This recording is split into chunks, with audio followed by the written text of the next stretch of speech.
Hi friends, welcome to Shami's kitchen. എല്ലാവർക്കും സുഖമാണല്ലോ.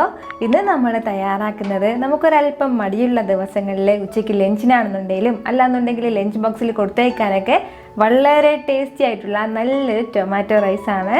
ഉറപ്പായിട്ട് നിങ്ങൾക്ക് എല്ലാവർക്കും ഇത് നല്ലതുപോലെ ഇഷ്ടമാവും. എന്നാൽ ശരി, ഇതെങ്ങനെയാണ് ഉണ്ടാക്കുന്നതെന്ന് നോക്കാം. പിന്നെ ഒരു കാര്യം കൂടി, നമ്മുടെ ഷമീസ് കിച്ചൻ ചാനൽ ഇതുവരെ സബ്സ്ക്രൈബ് ചെയ്യാത്തവരുണ്ടെങ്കിൽ പ്ലീസ് ഒന്ന് സബ്സ്ക്രൈബ് ചെയ്തേക്കണേ.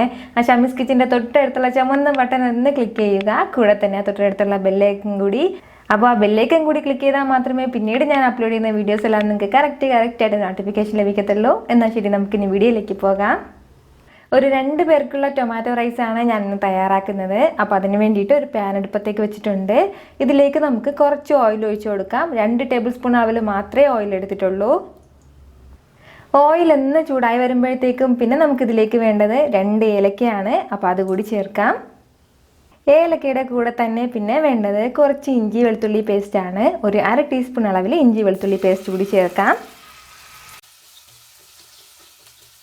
ഇനി നമുക്ക് ഇതിൻ്റെ കൂടെ വേണ്ടത് പച്ചമുളകാണ്. ഞാനിപ്പോൾ ഒരു 3 പച്ചമുളക് എടുത്തിട്ടുണ്ട്. നമുക്ക് എരിവിന് എത്ര എരിവാണോ വേണ്ടത് അതിനനുസരിച്ചിട്ടുള്ള പച്ചമുളക് ഇതിലേക്ക് ചേർത്തേക്കണം.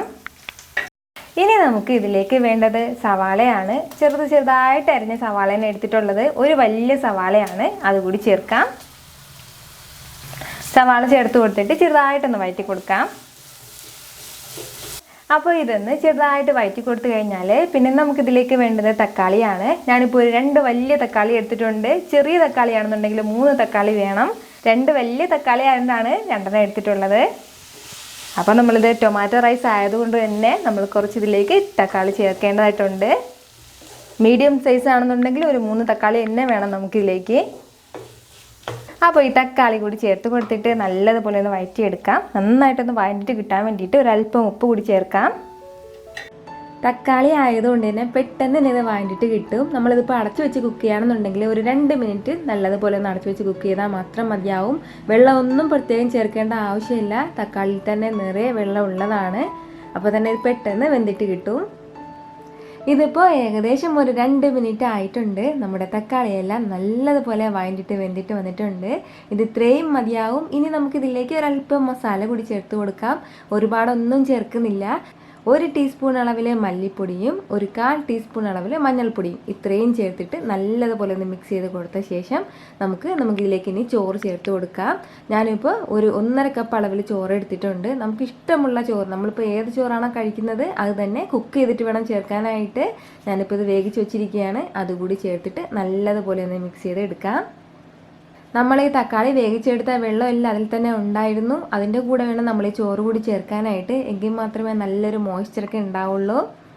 ഇത് നല്ലതുപോലെ ഒന്ന് മിക്സ് ചെയ്ത് കൊടുത്ത ശേഷം വേണമെന്നുണ്ടെങ്കിൽ ഒരല്പം മല്ലിയില കൂടി ചേർത്ത് കൊടുത്തു കഴിഞ്ഞാൽ നമ്മുടെ തക്കാളി സാദം നല്ല സൂപ്പറായിട്ട് റെഡി ആയിട്ടുണ്ട്.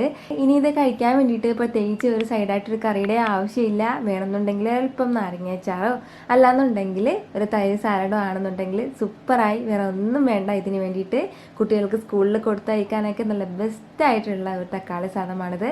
അപ്പോൾ ഉറപ്പായിട്ട് നിങ്ങളിത് ട്രൈ ചെയ്ത് നോക്കണം. നിങ്ങൾക്ക് ഇത് നന്നായിട്ട് ഇഷ്ടമാവും.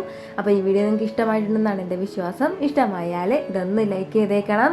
ഇത് മറ്റുള്ളവരും കാണണമെന്ന് ആഗ്രഹിക്കുന്നുണ്ടെങ്കിൽ നിങ്ങളുടെ ഫ്രണ്ട്സിനും ഫാമിലിക്കും എല്ലാവർക്കും ഒന്ന് ഷെയർ ചെയ്ത് കൊടുക്കാനും മറക്കരുത്. വീണ്ടും നല്ലൊരു ഉഷാർ വീഡിയോ ആയിട്ട് ഞാൻ വരുന്നതായിരിക്കും. അതുവരേക്കും എല്ലാവരും ഹാപ്പി ആയിട്ടിരിക്കുക, സന്തോഷമായിട്ടിരിക്കുക, ചിരിച്ചുകൊണ്ടിരിക്കുക. Take care dear friends.